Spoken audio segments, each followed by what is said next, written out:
That their final moments were spent in service is a testament to their unwavering commitment.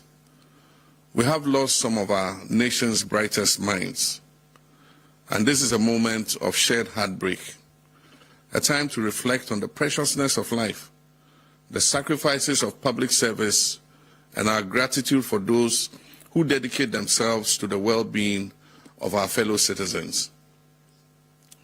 Squadron Leader Anala, Flying of Sampedu, and Sergeant Ado were dedicated members of our Air Force, embodying the best of their profession. Alhaji Muniru Mohammed Limuna was a humble yet effective public servant. Samuel Sapong was a respected statesman, and Mr. Samuel Abwaji was a promising young leader. Dr. Omani Boama was a brilliant and dedicated leader, and Alhaji Dr. Murtala Mohammed was a passionate voice for his constituents and a champion for environmental stewardship. These gallant men each served Ghana with distinction. And as we mourn, questions about the cause of this tragedy are only natural and important. And I want to assure the families and the nation that the Ghana Armed Forces has initiated a full and transparent investigation into the circumstances of this crash. An investigative board of inquiry has been set up to investigate the cause of the crash.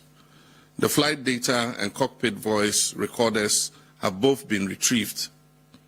All 8 of the bodies of our departed comrades have been retrieved, and the government is in close touch with the bereaved families about identification of the bodies and final interment. In this moment of national grief, let us remember that we are above all Ghanaians, united not just by our nationality, but by our shared hope, our shared humanity, and now our shared sorrow. Let us set aside our differences and offer our collective compassion to the bereaved families. This is not a time for division, speculation, or political point scoring. It is a time for strength, for empathy, and for the enduring Ghanaian spirit that still stands tall when all else has failed. Let our words be of comfort, our actions be of kindness, and our unity be the tribute we offer to those whose lives have been lost. To the families, to the Ghana Armed Forces, to the ministries and departments that have lost dedicated staff, and to the National Democratic Congress, which mourns the passing of valued members, may you find strength in their memory and their legacy. May we all be comforted by the knowledge that though they are gone from our sight, they remain forever in the spirit of the nation they so faithfully served. On Saturday, 9th August at 5 p.m., the nation will gather at the forecourt of the State House for an evening of reflection and memorial in honor of our departed colleagues. Books of condolences will be opened simultaneously at the Ministry of Defense, the Ministry of Environment, Science and Technology, the Ministry of Foreign Affairs, the Ghana Armed Forces headquarters, and the National Democratic Congress headquarters, and also the head office of NADMO from Sunday 10th August to Thursday 14th August. On Friday 15th August, an interdenominational state funeral will be held for the 8 heroes at the Black Star Square. My brothers and sisters, my fellow countrymen and women, may God bless their souls, and may God bless our homeland Ghana.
That's the President, John Dramani Mahama, there,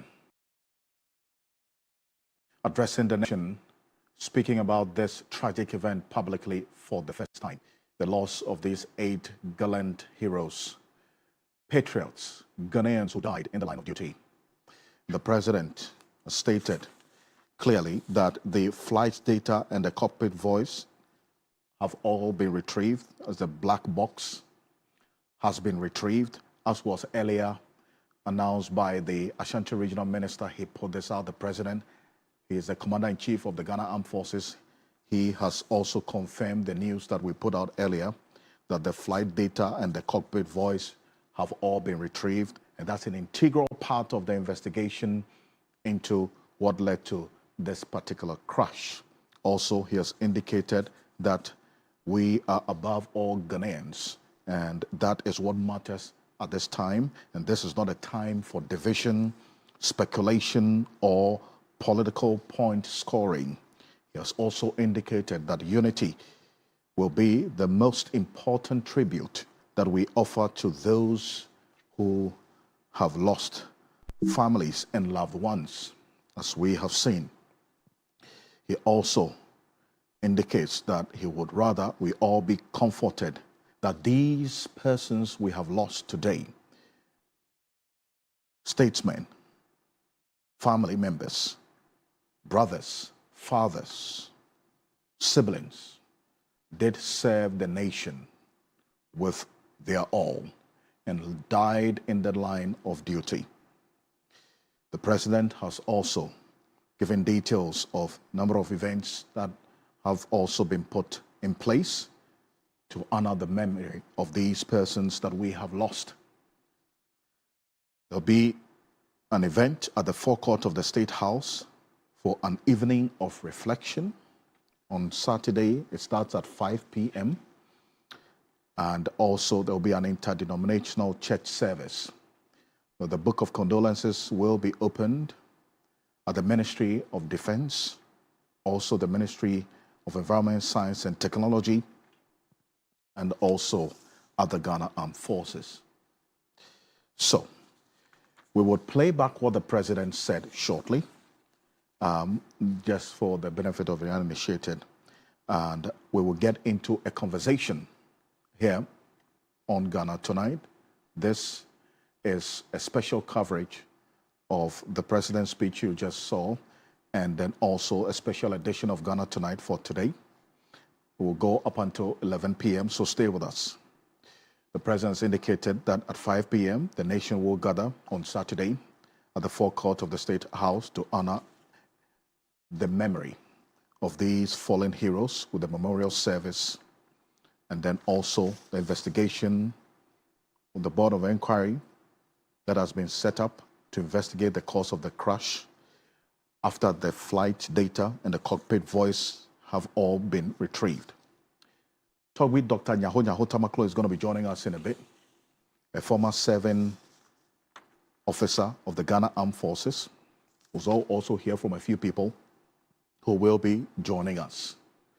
But this is what the President said, having that heavy responsibility of officially also informing the nation what has happened 24 hours after this tragic event, the developments. Komala Kloche is our presidential affairs correspondent. He is at the presidency as we speak. He's connecting with us again. Komala, a clear sense of sadness and a broken heart as we saw the President there, reflecting the mood of the nation as we speak. Now, you're there right now. Paint to us, beyond what we saw on television, what is happening at the presidency right now. Alfred, the President just left a short while ago, just after the address. He didn't waste time at all. And, he left in a very quiet mood. The motorcades didn't even make much noise, just left quietly, and presumably he's retired home. You can understand the emotions that are involved in this. a bit composed that he was, he's been able to find strength to address the nation and giving an update, speaking for the very first time right on this issue and what the way forward is going to be. And just like you've recounted, the black box and then the audio recordings on the flight have been recovered. There'll be some investigation into this. He's asking for closer unity with respect to the country, and that this is one of the lessons that we need to pick up as a country, and we should remain quite united. And so, well, many of the staff who have been involved in the broadcast are also just wrapping up to leave the presidency, and then they possibly will be returning to work tomorrow in the morning. But just like the president declared yesterday, all his activities have been cancelled for the rest of the week, and the Saturday vigil, where many of the people would be expressing their memories, fond memories of these individuals, 8 individuals whom he spoke quite fondly of, will be at play at the forecourt of the State House. That's what the situation is right now at the Jubilee House, where flags continue to fly at half-mast. I appreciate you for this, and stay with us, because we do know that there's a lot that also is happening right after this president's speech, the president's speech as well, a few minutes ago. And this is just to give us an update 24 hours after this tragic event that happened at the Dampier Range Forest Reserve near Brofidru, Sikaman, in the Adansi Akrofo municipality of the Ashanti region. Let's play back the president's speech that he gave just a few minutes ago. Let's take a look at this. Good evening, my fellow countrymen and women. It is with a profoundly heavy heart that I address you tonight. Yesterday, a tragic helicopter crash in Adansi Akrofo claimed the lives of 8 cherished members of our Ghanaian family. The victims of this accident include 5 passengers and 3 dedicated members of the Ghana Armed Forces. Among them were Dr. Edward Kofi Omanibuama, Minister for Defense; Alhaji Dr. Murtala Muhammad, Member of Parliament for Tamale Central and Minister for Environment, Science and Technology; Alhaji Muniru Mohammed Limuna, Acting Deputy National Security Coordinator; Samuel Sappol, Vice Chairman of the National Democratic Congress; Samuel Abuaje, Deputy Director General of NADMO; and Squadron Leader Peter Anala of the Ghana Air Force, Flying Officer Chum Ampedu of the Ghana Air Force, and Sergeant Ernest Ado, also of the Ghana Air Force. This tragedy represents a deep personal loss for me. I shared a close bond with many of those individuals who died. Our nation is grieving, and on behalf of the government and the people of Ghana, I extend my deepest condolences to their families, friends, and their loved ones. Know that our entire country mourns with you. We share your pain. Your loss is our loss. A loss of dedicated public servants, intellectuals, and individuals who tirelessly worked for a better Ghana. These 8 individuals dedicated their lives to Ghana's progress. That their final moments were spent in service is a testament to their unwavering commitment. We have lost some of our nation's brightest minds, and this is a moment of shared heartbreak, a time to reflect on the preciousness of life, the sacrifices of public service, and our gratitude for those who dedicate themselves to the well-being of our fellow citizens. Squadron Leader Anala, Flying Officer Ampedu, and Sergeant Ado were dedicated members of our Air Force, embodying the best of their profession. Alhaji Muniru Mohammed Limuna was a humble yet effective public servant. Samuel Sapong was a respected statesman, and Mr. Samuel Abwaji was a promising young leader. Dr. Omani Boama was a brilliant and dedicated leader, and Alhaji Dr. Murtala Mohammed was a passionate voice for his constituents and a champion for environmental stewardship. These gallant men each served Ghana with distinction. And as we mourn, questions about the cause of this tragedy are only natural and important. And I want to assure the families and the nation that the Ghana Armed Forces has initiated a full and transparent investigation into the circumstances of this crash. An investigative board of inquiry has been set up to investigate the cause of the crash. The flight data and cockpit voice recorders have both been retrieved. All 8 of the bodies of our departed comrades have been retrieved, and the government is in close touch with the bereaved families about identification of the bodies and final interment. In this moment of national grief, let us remember that we are above all Ghanaians, united not just by our nationality, but by our shared hope, our shared humanity, and now our shared sorrow. Let us set aside our differences and offer our collective compassion to the bereaved families. This is not a time for division, speculation, or political point scoring. It is a time for strength, for empathy, and for the enduring Ghanaian spirit that still stands tall when all else has failed. Let our words be of comfort, our actions be of kindness, and our unity be the tribute we offer to those whose lives have been lost. To the families, to the Ghana Armed Forces, to the ministries and departments that have lost dedicated staff, and to the National Democratic Congress, which mourns the passing of valued members, may you find strength in their memory and their legacy.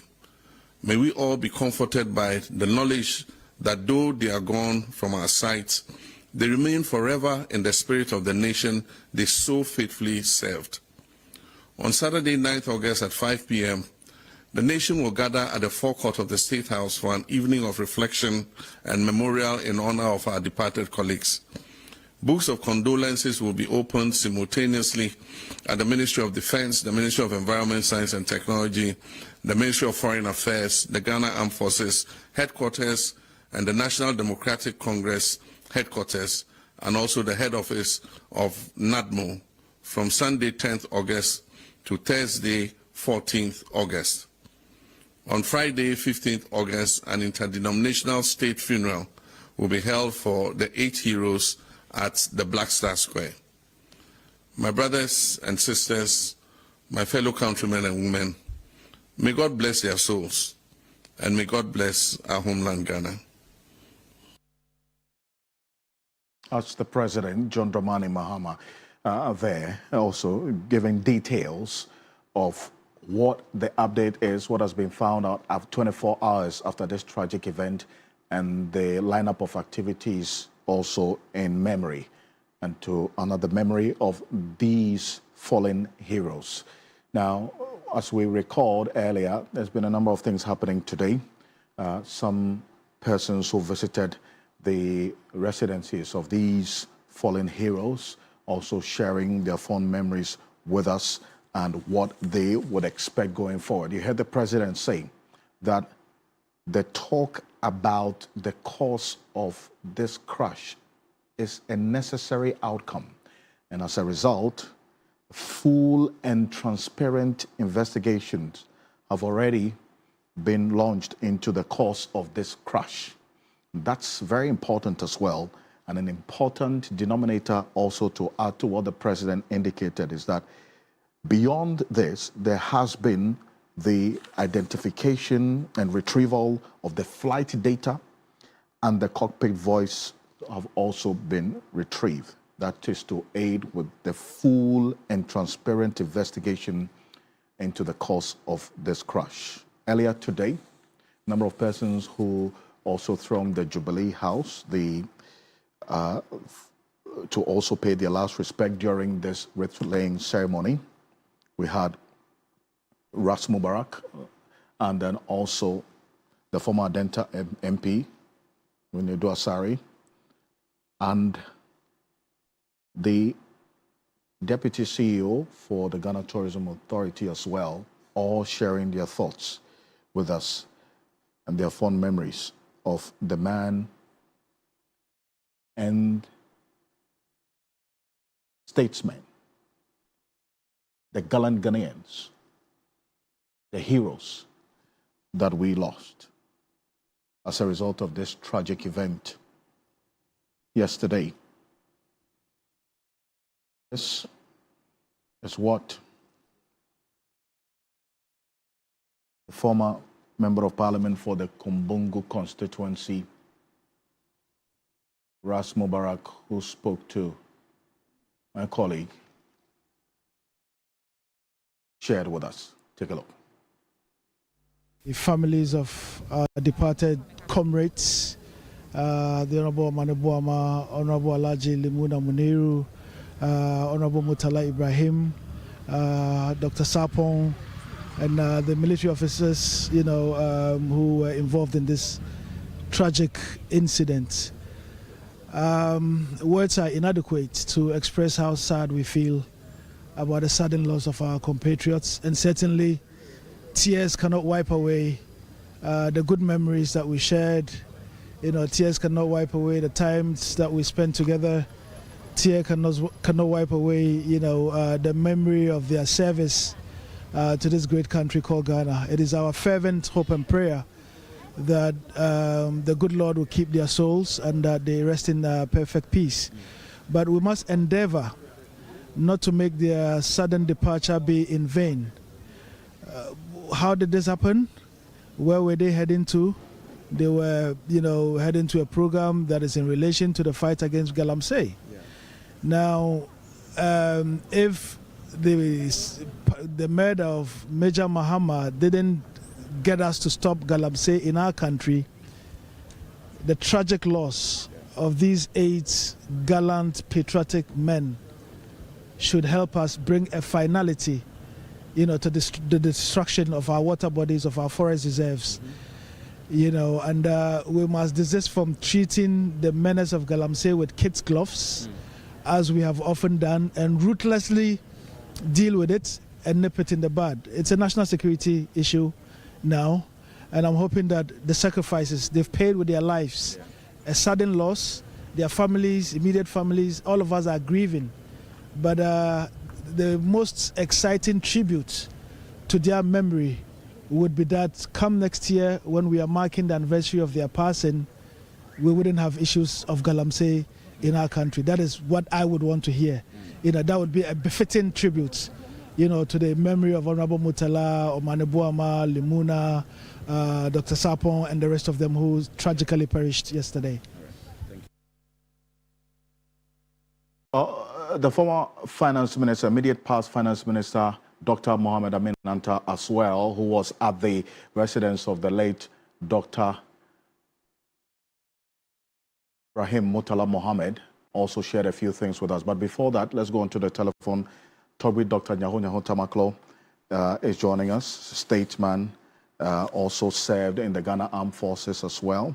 And he also reflecting the mood of the nation as we speak. Toby, good evening. Thank you for joining us.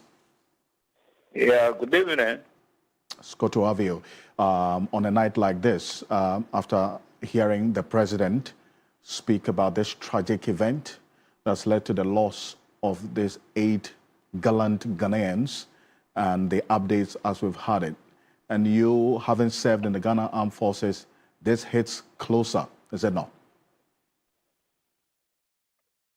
Yeah, firstly, I think I would like to offer my condolences to the families and friends of this unfortunate event that took place yesterday. Even though this is not the first time in the history of our Air Force, this, I would say, is the most tragic one we've ever seen. I am glad the President has made mention of an inquiry into the state of the whole incident. And I believe we shall definitely, the military will definitely come out with a satisfactory report. I'm also very much impressed that the few specimens have been sent to South Africa for forensic just to enable us to identify the bodies. That's also, I think, a very good move. But I think this to be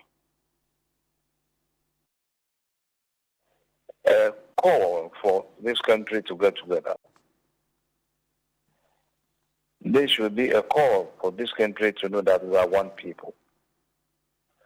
We've received messages of condolences from various countries, and even the political parties, including my own political party, have also brought in a message, which I'm very happy about. But we should see to it that as a nation, we get together and build this nation to the level that will impress each and everyone that lives in this country. Now, I believe strongly that some of the issues that will be looked at properly will be the state of the aircraft itself, the age of the aircraft, and the latest service that has been done on the aircraft. And in fact, when the last mandatory test of the aircraft was done, and these findings will help us to come to a final conclusion of what really has taken place. It is unfortunate because among them, there are few I think I have got in touch closely. That is Dr. Omane Buama. In fact, I was with him about 3 weeks ago at the Accra Sports Stadium. We were just sitting together. And then also, Mutara is somebody too I have seen and had the opportunity to talk to him. Another nice gentleman. The others in the service, I don't know them because they are far my juniors in the service. Now, the other patrons who pass on to, I have not really met them before. But I think these people now be seen as patriots, people who, in the cause of duty to the nation, have lost their lives. And they should be honored the way that an honor will be given to the highest person in this country. I think I would like to end here because I don't think there's much to say. People are people are mourning at the moment. A very painful experience they are going through, particularly to the families, close families of these fallen heroes. And there's no point really dragging this on. All I'll say is that may the Lord and Allah accept them in their bosoms. Thank you. And indeed, I thank you for these solemn words coming from a place of brokenness as reflects the mood of the nation. But you did indicate, Togbi, maybe quickly before I let you go, that these fallen heroes must be seen as patriots and they should be honored in a way that we honor heroes in this country. Correct? That's exactly what should happen. Thank you. Right. I thank you so much, Dr. Nyaho Tamaklo, for sharing these few words with us. Thank you very much. And as impactful as it is, a statesman, Dr. Nyaho Tamaklo also served in the Ghana Armed Forces as well. Thank you for taking the time to join us. Let's go straight to the Ashanti region, because that is the region where this Brofidro area where this tragic incident happened. And 24 hours on, my colleague Ibrahim Abubakar, who spent most of the day yesterday at the crash site, returned to the crash site today, and we have an update on what's been happening at the crash site. We do know that now, so the president has indicated that the black box that has the flight data and the cockpit voice have all been retrieved. Ibrahim is joining us on Zoom right now. Ibrahim, thank you for connecting with us. You spend most of your day too, again, at the crash site. What did you observe over there? Well, Alfred, last night we all left the scene together with the police and the military. But this morning, an inter-agency security personnel were redeployed to the area. We had the military, the police, some members of fire service, and other security agencies. And the mission was simple, to be able to retrieve the black box that authorities believe will aid in the investigation. So today, there was a ban on farming activities within the forest zone. In fact, that ban is still in force until further notice, because they wanted to have time scavenge the entire area so that they will be able to retrieve this black box. They started in the morning. Eventually, around evening, we had the information that they have been able to successfully retrieve the black box. And the Ashanti Regional Minister also confirmed that to us. So for today's mission, they have been able to gotten it, because even trying to use the helicopter as an exhibit was difficult, because you get to the scene of crash, you realize that most part of the helicopter has been melted. You only find litters of parts that are even far away from the scene of crash. And for that matter, they had to rely solely on the black box, because that is where all data will be stored, all the voice recording, and they will be able to get it. So today's mission, according to the team, has been successful. But you get to the town, very quiet, solemn mood, and people are still talking about the incident because they've never witnessed such a tragic incident before. They were saying that last year there was a similar situation, but it was a false landing of a military helicopter in the community. At this time around, it was quite tragic, and that has even put fear in them, because like they rightly indicated, when the helicopter got to the community, it was very low. And for that matter, they were not too surprised when they later heard an explosion and they rushed to the forest to realize that the helicopter has been crashed. You talk about the parts of this helicopter, and we have a video. While you were talking, we put it on the screen, but let's put it in context. What we're showing right now, and Ibrahim, you made this video available to us. The residents of this community where this crash happened, they went to this crash site and took parts, the debris from this crash, and some of them were taking it home, and they were stopped by the police and the other security agencies, and these parts of the debris of this crash helicopter, which would form part of investigation, was retrieved. Any indication of some of them returning those debris of this crash helicopter that they took, which we're showing right now? Well, some were able to return it because the police and the military insisted that they return it back to the site. Others too were able to take some of the parts home even before the arrival of the military and the police.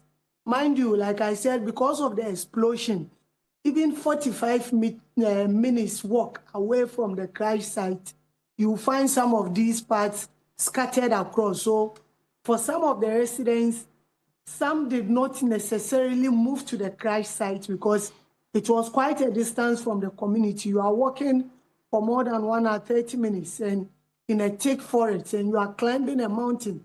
So most of them couldn't even get to the scene of crash itself.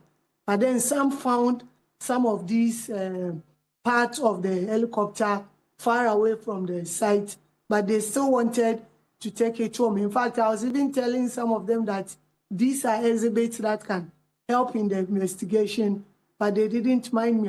Some were successful and took them home, but others, the police and the military ensured that they returned them to the forest. But Ibrahim, you engaged them and you told them to return these parts of helicopter that had crashed. What were they taking it home for, really? Well, Alfred, honestly, I don't know the reason. I asked them, they told me they just want to keep it at home for records. I don't know what records they were referring to, but you could realize that they were bent on taking it home. You ask them what exactly they want to use that part for.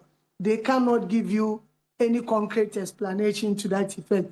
They were just taking it home just so they'll be able to preserve it and say, look, in 2025, when there was a helicopter crash here, I was there and this is the evidence. That was what was running through some of them and their minds, because most of them were ignorant about even picking parts to their home. But like I said, at the initial stages before the military and the police got there, some of them managed to take some of these parts home. But when the police and the military got there, they ensured that no one was able to move with any part from the scene. But the video we're showing shows some of them displaying the parts that they took. And in fact, you took them on video. You had them on video taking the parts away. Well, they were even excited taking. They even asked me to film them because they have a part of the chopper that they are taking home. Even after filming, I had to educate them, but they said no, and they are taking it home. But like I said, some successfully managed to take them home. Others too had to return it because the police and the military insisted they do it. But like I earlier indicated, not all of them were at the crash scene. Some found these parts scattered within the forest and decided to take it home and do whatever they wanted to do with them. And that clearly defines the extent of the impact of this crash, is it not? Exactly, because the mere fact that you cannot even see the helicopter there, you cannot see something that shows that this is indeed an helicopter. That shows that the impact was intense. Everything, or I would say 90% or more than 90% of the parts had melted and you couldn't even pick them up. So it shows you that when the plane crashed, there was an explosion. For that matter, that's how come maybe we couldn't get any survivor.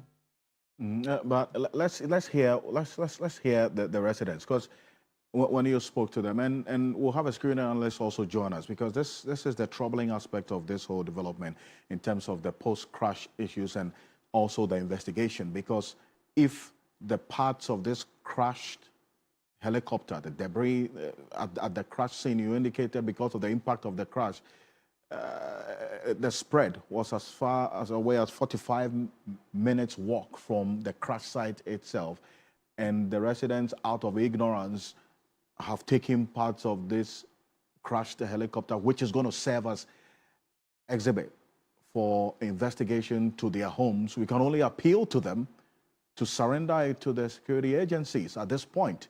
But this is what they told Ibrahim. Just take a look at this.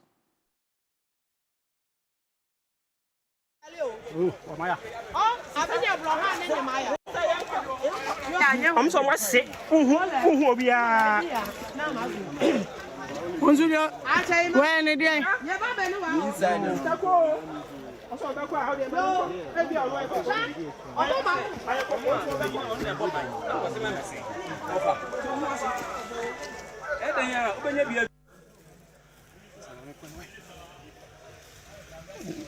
Easy, Commander. Minister, Minister, bro. Minister, good. So, Ibrahim, you could say out of, as you indicate, ignorance, that sense of joy, or even taking what should be or is evidence for the investigation into this crash. But beyond that, today you were there. We have videos of the security officers on the ground also. But tell us about the process that led to the retrieval of the black box as well. Any updates on that? Well, Alfred, so today the military did not allow anyone entry into the forest, the entire forest zone. And we do know that some of the residents have their farms in there. But like I said, as we speak, there is a ban on farming activities within the forest. So it was the military together with the police officers who went there to scavenge and make sure they were able to reach. In fact, as at the time we were leaving the scene, they had not found the black box yet, around 3. But it was later when we got to Kumasi that the regional minister confirmed to us that they have indeed found it, because there are a number of pits within the forest zone. So yesterday it was difficult for them, and time to, as at 5-6 deep forest, and it was getting dark, so they didn't have that luxury of time to be able to search for those aspects. But today, because they went there early in the morning and started the search early, making sure that they were spread, looking through the debris, the forest, then later we were told that they've been able to be successful in getting the black box. So as we speak, the black box has been handed to the appropriate quarters for investigation to continue. But you've been speaking to the resident, that's beyond those who took, out of ignorance, took part of this crashed helicopter home, but the community itself. Now, how have they been reacting to this development, and then also the expression of their willingness to aid in investigations? Because they had told you earlier that this helicopter, prior to its crash, was flying at a very low altitude, correct? Exactly. So most of them are open to investigation. In fact, since yesterday, the community members have been supportive in even trying to retrieve the 8 bodies, and even moving the 8 bodies from the mountain to where the ambulance is. They perform, I would say, about 80% of the job, supporting the security or supporting the police and the military, just so we'll be able to get to this place. And they have given their account and said they are ready to give out any information that is required of them. And for that matter, you realize that most of them are down-spirited, but when it comes to information sharing, almost everyone is eager to give out information. And that's sometimes where the danger is. If you don't take care, people may even give you inaccurate information and tell you they were there when the crash happened. So the community members from the assembly, the unit committee members, the chiefs, they are all ready. Because yesterday when we were leaving the site around 7 p.m., the military told the assembly member to make sure that together with the unit committee, they wouldn't allow anyone into the forest. And that was done this morning. We were told since last night, 7 p.m., no one had attempted to go in the forest to do anything. So they are ready to cooperate. But like I said, because of ignorance, that's how come some of them were picking parts of the chopper up. I'm sure that when the officials go to the town and announce that they need every part that each person has picked. Hopefully, they may surrender them for further investigation. And Ibrahim, we're also learning of the Asante Council's statement, which I know you're aware of, directing, in fact, there's a directive by Otufo to the second, Asante inviting Nananom to a meeting of the council scheduled for Monday, 11th August, right? Well, Alfred, it's true. We do not know what exactly this meeting will be about, but at least we do know that every month such meetings are being held. Looking at the context, it appears this one is an emergency meeting. So we are hoping and we are waiting to see what the outcome of the meeting will be on Monday. Ibrahim, I appreciate you for this, and I know that you are on this until the full cycle of this investigation is completed. So we'll connect with you again in the coming days. In fact, tomorrow we'll get to you again for some updates on what's happening in this Brofidru area. Ibrahim Abubakar, thank you so much, as always, for connecting with us. He's Ashanti Regional Correspondent, but the President gave detail of the investigation in this address that we played, or we brought you live coverage of not too long ago. This is the indication about the investigation and the form in which it will take going forward. Take a look. These gallant men each served Ghana with distinction. And as we mourn, questions about the cause of this tragedy are only natural and important. And I want to assure the families and the nation that the Ghana Armed Forces has initiated a full and transparent investigation into the circumstances of this crash. An investigative board of inquiry has been set up to investigate the cause of the crash.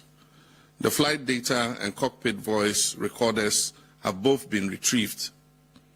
All 8 of the bodies of our departed comrades have been retrieved, and the government is in close touch with the bereaved families about identification of the bodies and final interment. In this moment of national grief, let us remember that we are above all Ghanaians, united not just by our nationality, but by our shared hope, our shared humanity, and now our shared sorrow. Let us set aside our differences and offer our collective compassion to the bereaved families. This is not a time for division, speculation, or political point scoring. It is a time for strength, for empathy, and for the enduring Ghanaian spirit that still stands tall when all else has failed. Let our words be of comfort, our actions be of kindness, and our unity be the tribute we offer to those whose lives have been lost.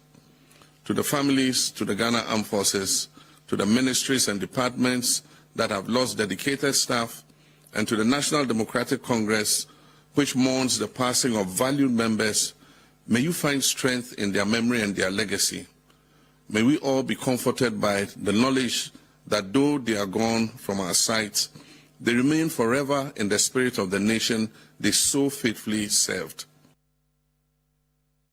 That's the president there. He makes a strong point that there's full and transparent investigation into the cause of this tragedy is already ongoing. And this comes on the back of the calls for investigation by a number of people that we have heard throughout the day today. And also the Deputy Agric Minister, Ayawaso West Wuogon, Member of Parliament, John Dumelo, had this to say. Take a look.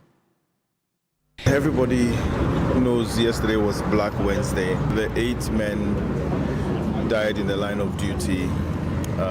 It could have happened to anyone. And of course, we're all devastated. And so it's a sad day. And everybody is always in a hurry to be the first to share it, And I think sometimes, there are some things you can share. There are some things you can be the first to talk about, but not scenes like this. Because, imagine what the family is going through what they went through when they saw it on social media, and so it can be very heartbreaking. And so, look, I would advise people not to be sharing such kind of sensitive content and try and be the hero when it comes to news breaking. I think, investigations should commence. And so when that kind of investigation commences, then we'll be able to ascertain the real cause of what happened. And like I said, this could have happened to anyone. The president uses this helicopter. Everybody uses it. Private citizens use it sometimes. It could have happened to anyone. And so this, when the investigation starts, I think we should, and the report finally comes out, those who are responsible should definitely report to. As the Member of Parliament for the Awaso West Wuogon constituency, the Deputy Agric Minister, John Dumelo, there. The management and students of Pope John Senior High School and Minor Seminary in the Eastern Region earlier today held a requiem mass in memory of the late Dr. Edward Omane Boamah, the Defense Minister. Just want to take you to the Eastern Region. This is what happened earlier today.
Good morning to you all. To celebrate Mass. Normally we have celebrated Mass at the house level. Today we have been Amos House, right? To the chapel. But because of the tragedy that has fallen our great nation, and we in particular, a friend, a father, a father, a loved one, is heaven and is for God. Gives us the cause to celebrate this Mass in his memory and to ask God for his divine intervention. Incidentally also, Honorable Dr. Edward Omane Boamah was a Catholic and a devout Catholic. And we Catholics believe in Mass, the Holy Mass, as our highest form of prayer. And we pray the Mass every day, remember the dead. So today we are remembering him. What are we going to ask for? That God forgives him and all the compatriots who are involved in the helicopter crash. May God forgive them all, forgive all of them their sins. And may God welcome them to heaven, to paradise.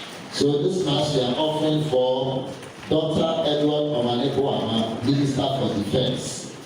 Alhaji Dr. Ibrahim Mutala Mohammed, Minister for Environment. Alhaji Muniru Mohammed, Acting Deputy National Security Coordinator. Dr. Samuel Sapon, Vice Chairman, NDC. Samuel Abuaje, former parliamentary candidate. Squadron Leader, Peter. And Flying Officer June Apedu and Sergeant Ernest Ado. So, Omane Boamah, together with these other 7 who lost their lives, today we are praying for all of them.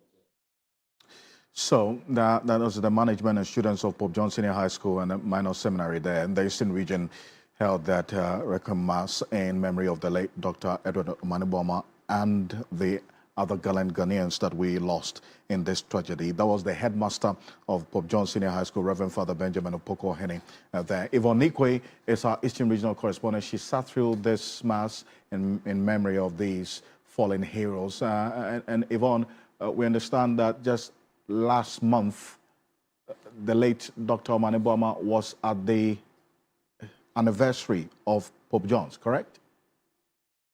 Albert, correct.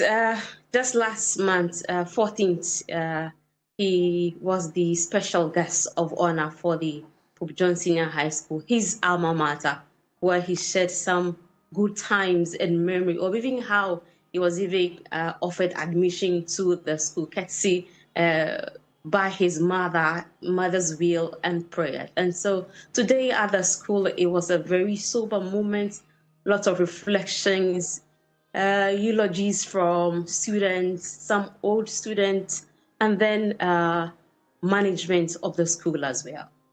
See, now paint towards the mood there. You spoke to some of the students as well, and what did they tell you? Well, for some of the students, the speech and prize giving, they offered them the opportunity to know Dr. Edward Omani better. The advice he gave them on that day was still lingering on their mind, to be good servants in school and to the nation as well. For many of them, they were hoping that the promises of getting improved infrastructure in their school, such as their science laboratory and other infrastructure, will be given to them as Dr. Omani Boamah continues his leadership in his ministry, and then be able to help them in their school. But it's all gone now. But they still know that his selfless leadership, humbleness, and giving is one of the things that they will remember him for, and they'll continue to do that in honesty as they grow up to serve the country as well. The old students also had fond memories of him. Some of them were his seniors, others were his juniors. They do still remember that he had not changed from his time being a student of Pope John's until his leadership. He's carried his calm demeanor, sense of leadership, honesty, service to everybody he meets across. And so the memories, the tributes, the eulogies were severally today when we went to the school. Both teachers and students were in a very sad mood, trying to remember one of their thoughtful old students, a good Pojoba as well, as they would want to recall him, because he's had a lot of impact for them in their school, even within this short period that he returned back to power to, as it were, join the NDC government and then do more for their school. And then we understand he was a student leader as well over there. Beyond today, the school, what happened in the school, you went to his mother's home as well yesterday and monitoring the events there today as well. We understand Dr. Edward Omani Boamah was the last surviving son of his mother. What's going on? Well, rightly so. From yesterday, when the news was officially given to the mother by a government delegation led by the Chief of Staff, Julius Deborah, the NDC Chairman, Honorable Siedu Ketia, Honorable Felix Patrick, and several of them who came along, she broke down. She could hardly hold herself. This is an aged woman already, and so government delegation and the family thought it wise that she could not still be in the house. They had to move her to a closed space where they could monitor her psychologically and health-wise to ensure that even as the process continues to bury his only son, we still have her safe and sound. And so the house today was very quiet, no activity going on, but just for two others who were just, as it were, holding on in the house to ensure that whoever passes by, they're able to give them information. But no official family gathering happened today at the mother's house at Ifijiase. It was only the Honorable DC who had to ensure that the house was still in safe, because nobody was in the house, just about two women. And so he passed through and then spoke to us as well. He believes that the New Jabe North constituency, where Dr. Omani Boamah's mother was, and where Dr. Boamah himself was, would have benefited again from Dr. Boamah. But here again, they wouldn't have that. But they're hoping that whatever he did in leadership as a politician, even though he didn't stand for any contest to be voted on, all of them will learn from that selfless service and reach out to humanity and impact humanity as Dr. Boamah himself has been held high.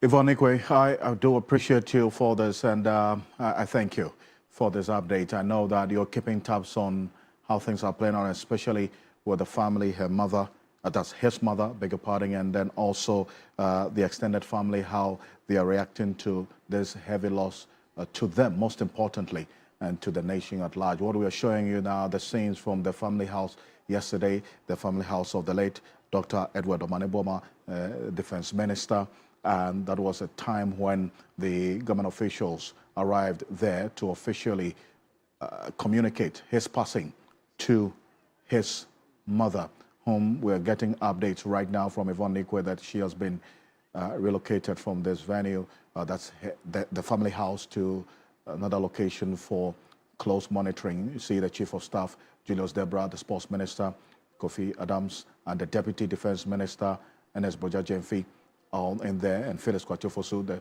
Minister in charge of Government Communications, also Brasebo Kwamankese, Member of Parliament, and other government officials all there, the National Chairman of the NDC, Johnson Esiedun Ketia, all making their way to the family house of the late Dr. Edward Omane Boamah yesterday to officially inform his mother of his passing. Yvonne, thank you. Thank you so much. Appreciate you. Yvonne Nikwe is our Eastern Regional Correspondent there. Now, we also got to know a bit more on the life of the late Dr. Edward Omane Boamah, that he once served as a manservant of the now Archbishop Charles Palmer Buckle in Koforidua. Yvonne, quickly, before I let you go, that's some information that we also got earlier today, correct? Alfred, Dr. Omane Boamah, throughout his youthful days, was a staunch Catholic at the St. George Cathedral Parish here in Koforidua. And so it's a big loss to the Catholic fraternity as well. Yesterday, we saw some leadership of the Catholic Church visit the mother as well. I do know that in the coming days, some official delegation will be done, but it's a big loss to the church as well. He's being a staunch member of the Catholic Church, a manservant, part of various committees, or as it were, groups in the church as well. And so Knights of St. John's and all of that. And so the church still remembers him. Anytime, even though he left Koforidua to have national call, anytime he comes to Koforidua, you see him worship with the St. George Catholic Church in Strodai out there. So yes, they will fondly remember him. And I hope that in the coming days, they will also have patch of a ceremony to remember him as well. And rightly so. Yvonne, thank you so much. This is what the Deputy Chief Executive Officer of the Ghana Tourism Authority, Ghanaian broadcast journalist Gilbert Abeko Agri, popularly known as Abeko Santana, also had these memories to share of the late Dr. Edward Omane Boamah. Dr. Omane Boamah is my brother from Koforidua. I mean, like brother, we grew up together, and today we found ourselves in politics. He has been a leader in politics before I joined, so I look up to him, a very deep analytical person, and draw a lot of inspiration from him. I didn't believe it. I didn't want to believe it, and I'm thinking about his mother that I know. He's the only child of his mom. So I'm just reflecting, going through how is she feeling, knowing how close he was with the mother. So it's a big loss. And I don't know where this is coming from. Say, God, have mercy upon us.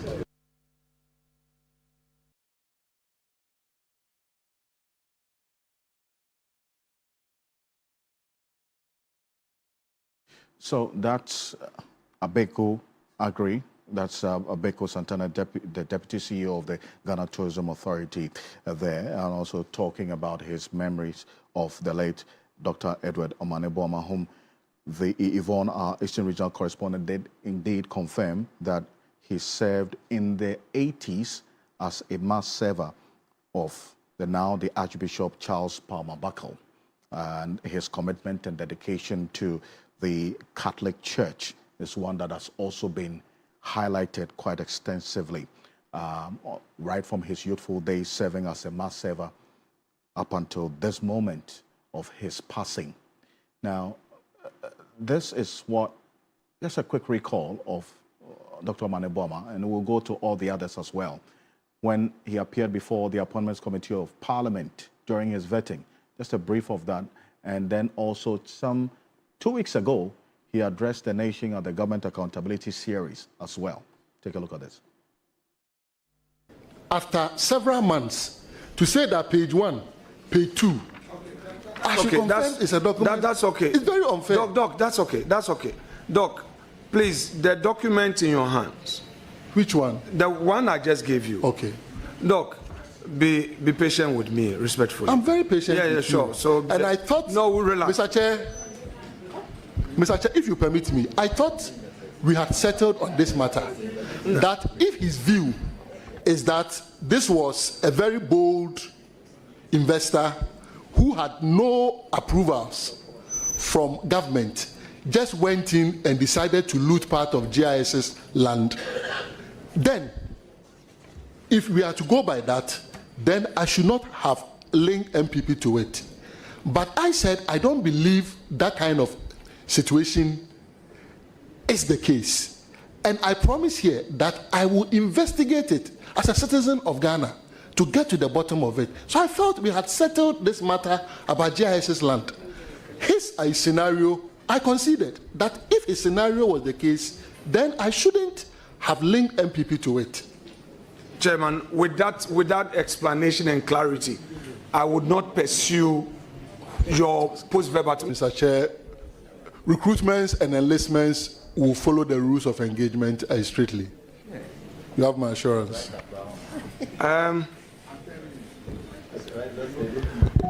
Honorable nominee,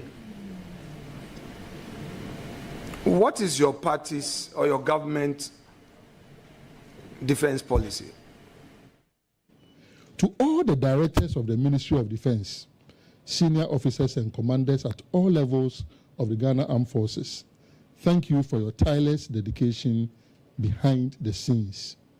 And to every soldier, airman, sailor, and defense civilian staff, from the front lines of our borders to peacekeeping missions abroad, I salute you. Your service is not only a duty, it's a national covenant. I also extend my appreciation to the media for your role in the national dialogue and to our citizens for your vigilance and your enduring support. Additionally, to the Ministry of Government Communications for instituting the Government Accountability Series, which has provided us this platform to wear our boots from the barracks to interface with the public and account for our stewardship at the presidency. May his soul continue to rest in perfect peace. And this was just some 2 weeks ago. The Jubilee House Government Accountability Series instituted by the presidency to also create a platform for the ministers to update the nation on specific policies, interventions to advance the development of this country. Let's go to we'll go to the northern region right now and also gauge the mood there, as a number of the gallant persons we have lost as well have their roots from the northern region. The Minister of Justice and Attorney General of the Republic of Ghana, Dr. Dominic Akuro-Tenga Ayine, also shared his memories of the late Dr. Ibrahim Murtala Mohammed, the Environment Minister and the Tamale Central Member of Parliament. Take a look. If there was anyone in Parliament that we could count on to speak the truth and to be honest and straightforward, he was one of them. Not only was he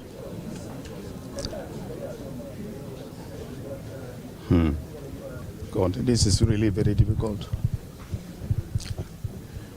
You know, in our politics, integrity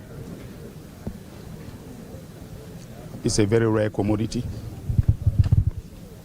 But this young man had it all.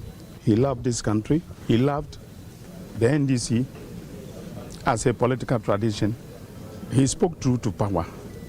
And that is what we need. And Ghana has not only lost a rare commodity in our politics, in the person of the Honorable Mutala, but someone who is also, at the same time, very patriotic. And for me, it was his commitment to do the right thing that stands out very clearly for me. I'm very sure that he has left, even in this short political career, the Honorable Murtala Mohammed has left an indelible mark. In my culture, a man is not supposed to cry.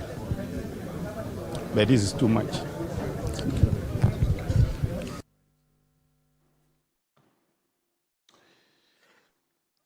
Also, the Honorable Mohammed Amin Adam is a member of parliament for the Karaga constituency, the immediate past finance minister of the Republic of Ghana during the ex-Nana Addo Dankwa Akufo-Addo administration, had this to say. Alhaji Muniru, similarly, is a senior brother of mine. I was with him only about a month ago at the Gondaland Youth Association meeting. And so, like all the others. So it's a national tragedy. God has done his work. He chooses when he brings us into this world, and he chooses when he takes us away. I would like to propose that there is a comprehensive parliamentary inquiry into this accident. It's a major accident. Ghana is not the same with the passing of these great men of our country. We can't let it just pass, so that we can learn lessons from that, so that we can prepare ourselves never to see this again. It's so unfortunate that this has happened at this time. 2 serving cabinet ministers and servicemen who are contributing gallantly to the development of our country would just lose their lives in such an accident.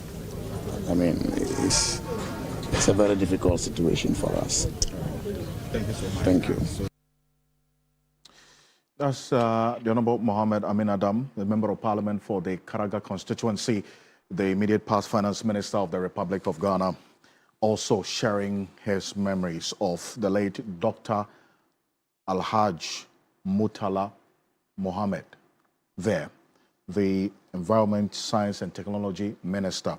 Now, he is calling for a comprehensive parliamentary inquiry into this crash that has claimed 8 lives. Bear in mind, we've lost 8 people who've contributed to the development of this country in many ways. Let's go on to Zoom right now, and security analyst Richard Kumado is joining us. Mr. Kumado, thank you for joining us. You had the Honorable Member of Parliament for Karaga there, Dr. Amin Adam, and he comes in to also bring another dimension to the calls for investigation. He talks about a comprehensive parliamentary inquiry. The President has also indicated a full and transparent investigation into the cause of this crash. How will these two work together? I mean, whether there has to be the consideration of a comprehensive parliamentary inquiry, how does that fit into the full-scale, transparent investigation the President talks about? No, definitely, it's an accident. It might be, there are several ways of looking at it. For investigation bodies, civil aviation is interested in investigating this matter. The military is interested in investigating this matter. Ghana Police is interested in investigating this matter. And the BNI would definitely investigate this matter. And the outcomes of their investigations will be discussed at the National Security Council meetings or at the Joint Intelligence Committee meetings. And that is one useful way of looking at it, so that the lessons that will be learned and the outcome of the investigations can be communicated to the President. Setting up a parliamentary inquiry into it and setting up all other committees will be for the fanfare, or will be to the broader scale of Ghanaians getting to see what happened publicly and on open television. And I think that is the fun side of it. But for we as investigators, we have started the investigation right from the day, right from the hour, right from the minute the news broke out that the helicopter lost radar. From the radar, then has fallen down onto the abyss or wherever it fell. And I think we need to look at it from different angles. So I support all investigations, but even before the president announced an investigation, I can confidently confirm to you there has been a lot of movement from the security intelligence community, and there has been a lot of movement from the investigative agencies, and they are doing everything possible to put the dots together. Well, but now it is also getting to know today, as confirmed by the president, that the flight data and the cockpit voice have all been retrieved. Mr. Kumado. Yeah, definitely. When it comes to the investigations, we are looking at about 4 different sides of it. The helicopter itself has become an object of investigation.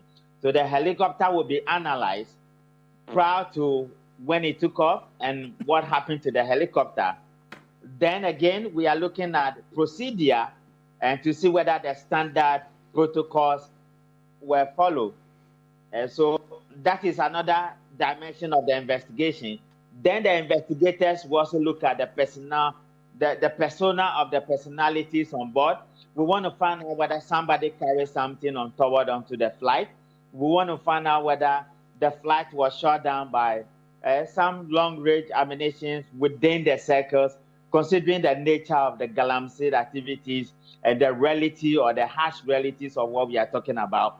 Then we also want to find out the crew members, who they are, whether they have some peculiar situations around them, who are their superiors, who are their subordinates, and where were they 3 days before the day, 1 week before the day, 3 weeks before the day, 3 months before the day. All these things will come into the investigations, and each of the components will make a meaning to the frontliners who are engaged in this investigation. The crime scene has become a major issue. I was worried when I saw individuals carrying parts of the helicopter home. I want to believe that the videos we are seeing and those individuals will be identified and they could be brought to book, or those parts could be taken away from them for scientific verification. Then again, after the last one I want to make on the investigation side is that I'm happy the bodies have been retrieved, and I am happy they have been transferred to Accra, and I am happy the police, the forensic team of the police and the crime team of the police are the ones on board to South Africa to ensure that DNAs are done to identify who is who in that regard before the 15th day for the final day of the burial service government has proposed. So that is where we are for now. This investigation is important, and all the skillful persons in all the investigative agencies, we are not talking about amateurs here, we are talking about full-blown investigators. They will get to the field, because I know certain people who are private investigators who are also in the field, making sure that we put our heads together and get this thing done. And a very important point you raise about the scope of the investigation, taking into consideration not just the events of yesterday, but a day or two before, 1 week before. All of that will be of interest to the investigators. Yeah, definitely, yes. We want to find out exactly what happened, the crew members in particular. Then everybody on board. There are various scenarios here. It could be somebody smuggled something into the aircraft. It could also be that somebody shot the aircraft. It could also be it's an attack within the peculiar area they find themselves. Such aircraft, the way they are designed, has the flexibility and adjustment to fly very high when they are on instrument. But when they are being moved by manually, then it is the pilot that determines how low they could fly. And considering the fact that we are hearing similar news from Kenya and that of the US, we will want to find out who are the crew members, whether they have peculiar circumstances, whether they are the same people they will want to pick on this flight. I've heard one of the things that is coming up is this. You know, it was the president who is supposed to attend this program, and he passed on the baton to Omanya Boama. when you look at the civilian... there hasn't been any clear official communication of the delegation of Omani Boamah. So I think that we'll double down on that, at least for now, you know, just for the sake of getting... I agree. Just The double that for now. point I want to make is that I was just if you want to look at... Hold on, hold on. If you look at the civilian relationship to the military, Omani Boamah is the Minister of Defense. And when you take the president out and you take the vice president out, he's the next person. If you're looking at the civilian-military relationship. So therefore, the risk elements around him is high. And every trip he makes, whether by air, by land, I think the precautionary measures should be high. And I also think that the protective measures should be high. And the priorities given to his movement should be a little bit high. And that will also feature in the investigations, in some of the lines of questioning, and some of the analysis that will be done. And beyond identifying, you hit the point right there about these persons in the community, the Brofiedu community, who out of ignorance took the parts of this crashed helicopter. They said they're going to keep it. Ibrahim spoke to them, they said, for keeping it for the memory of what happened. Beyond those who we captured on video, which we have made available, what should be done to get those who probably were not spotted to bring it about? An appeal or some search of a sort? Yeah, I think a search can bring it out. That is one. Eyewitnesses can identify who did what. But I also think we need to manage the crime scene a bit more properly, because that whole area is a subject of investigation. The debris has become an object of investigation. All eyewitnesses will help in this particular investigation. And we cannot leave in a stone unturned. I am heartbroken. My mother sees Mutala as her firstborn. She adores him. My junior brothers love him so much. Both Omani Boamah and Mutala are my brothers. These are people I speak to very often. Right. And I am very hard. And we want to put in everything we have learned for all these years in terms of strategic investigations. And we want to make sure we get the bottom of this. And I'm looking forward to the outcome of this result. And I'll be the first person to jump up to talk about it. Right. And Mr. Kumado, appreciate you for this. Thank you so much. I know this is just the beginning of a long period of conversation on what has happened. Richard Kumado is a security analyst, but let's also take you back into memory and just in honoring the memory of these fallen heroes.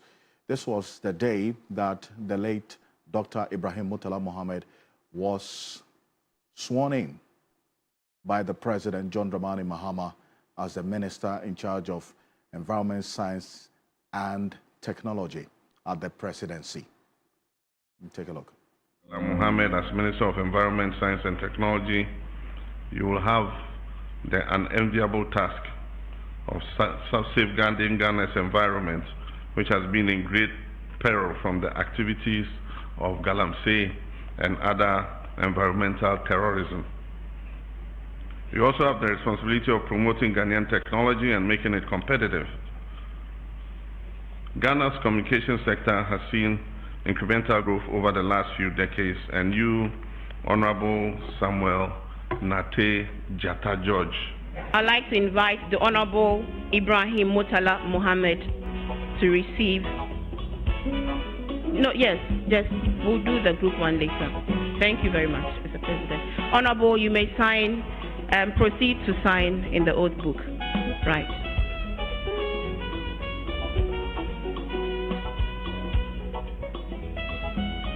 Family and friends of the Honorable Murtala Mohammed, please join.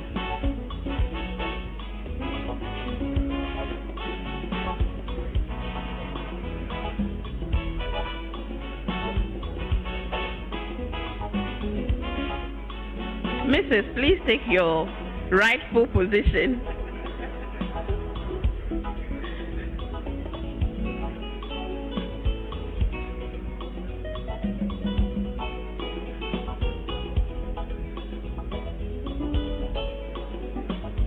Wonderful.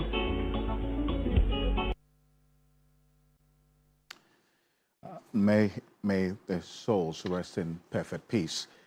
Let's cross over to the Northern Region now. Our Northern Region correspondent, Christopher Marco, has been at the residence of both the late Dr. Ibrahim Murtala Mohammed and also Alhaji Muniru Mohammed, Acting Deputy National Security Coordinator, who also died as a result of this tragic event yesterday. He's joining us on Zoom right now. Chris, paint to us the mood in these two residences that you visited earlier today.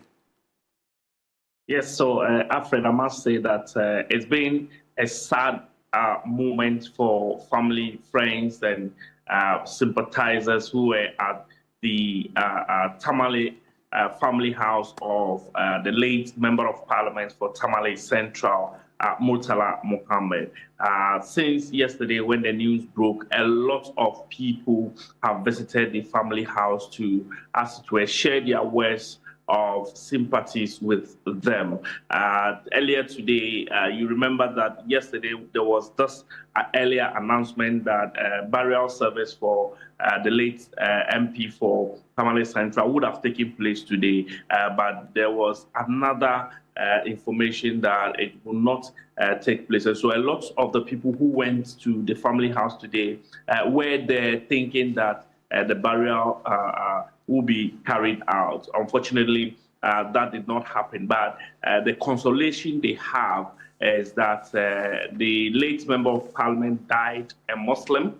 He died a religious person. He died loving his tradition, loving his people.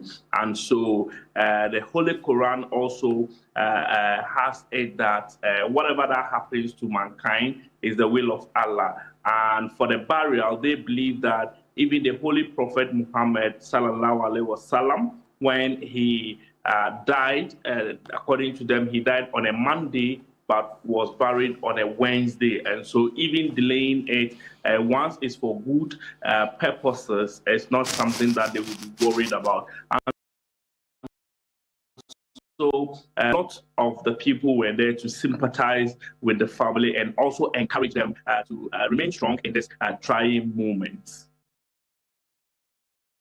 I know you speak to his brother. I'm talking about the late Dr. Murtala Mohammed's elderly brother, and he shared some deep detail with you. Can you just share it with our viewers now?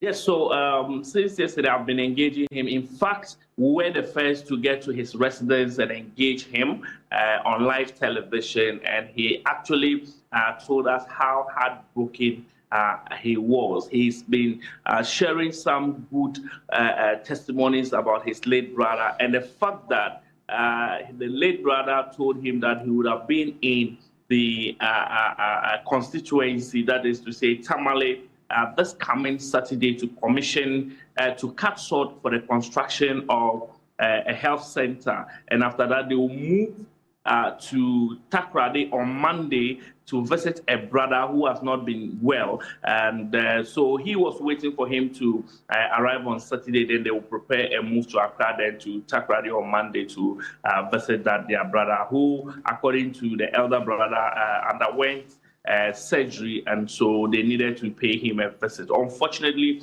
that is not going to happen again. He's also been talking about the fact that his last words with him was for him to encourage him that, look, anything that you have to do, you will have to do it early enough because tomorrow is uncertain. And so he's been worried that some of the plans that he thought they could work around together, he's not been able to do that. But he takes consolation in the fact that every living soul shall taste death. And so his brother's death is one of the many news of deaths that we hear each and every day.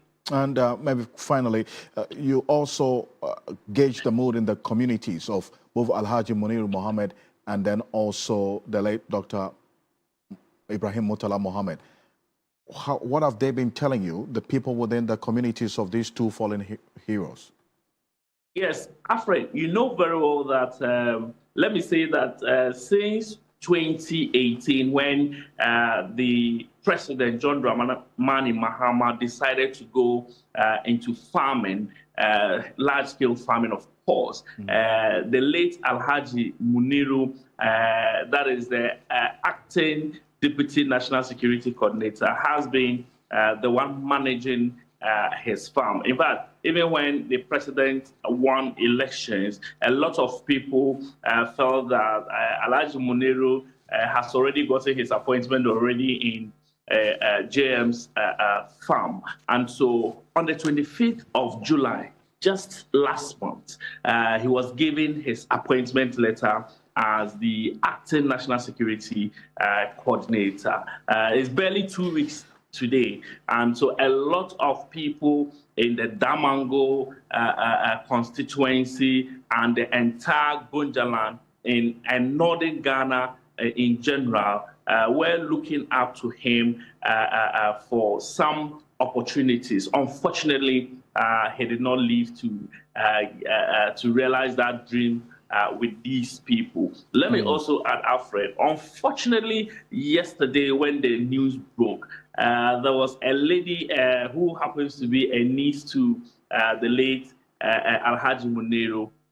She told me that she had given her certificates and everything to the uncle to get her a job. Unfortunately, that is not going to happen. So she was totally broken. And so a lot of people are giving good testimonies about these fallen heroes, especially those that I have interacted with. Don't also forget that the squadron leader also has a family house in Tamale. I visited there earlier today, and it's very sad, Alfred. A lot of good testimonies for these gone souls in the northern parts of the country. Grace, appreciate you for this. Thank you so much. And obviously, different people grieving differently for different reasons, but the most important focus is the families of these fallen heroes. And Chris, thank you for spending time in the homes of these fallen heroes and bringing us up to speed with what is happening there. We'll keep tabs on the homes of these persons, fallen heroes, gallant Ghanaians who served this country very well before their untimely death. We also got information, Chris, that tomorrow was going to be the birthday of Alhaji Muniru Mohammed, who died yesterday, acting Deputy National Security Coordinator. This is a special edition of Ghana Tonight. We're back shortly after this quick break. We'll wrap it all up. Stay with us.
Reporting from the Takoradi Market Circle. From the heart of the Upper West Regional Capital. From the heart of the Ashanti Kingdom. Reporting from Sunyani. From the Central Business District of Navrongo. The parliamentarians are on recess. This is where it all unfolds. The moments that potentially alters the course of our nation and the world. These are the individuals we recognize, the voices we amplify, who appears on screen and who contributes behind the scenes. With professionalism at our core, we bring you news you can trust, impact journalism that makes a difference. This illustrates how diverse perspectives enhance our strength and reinforces our mission. This is 3 News, Leaders in breaking news, exclusive interviews, facts and analysis on TV, radio, online, and digital. 3 News, first in news.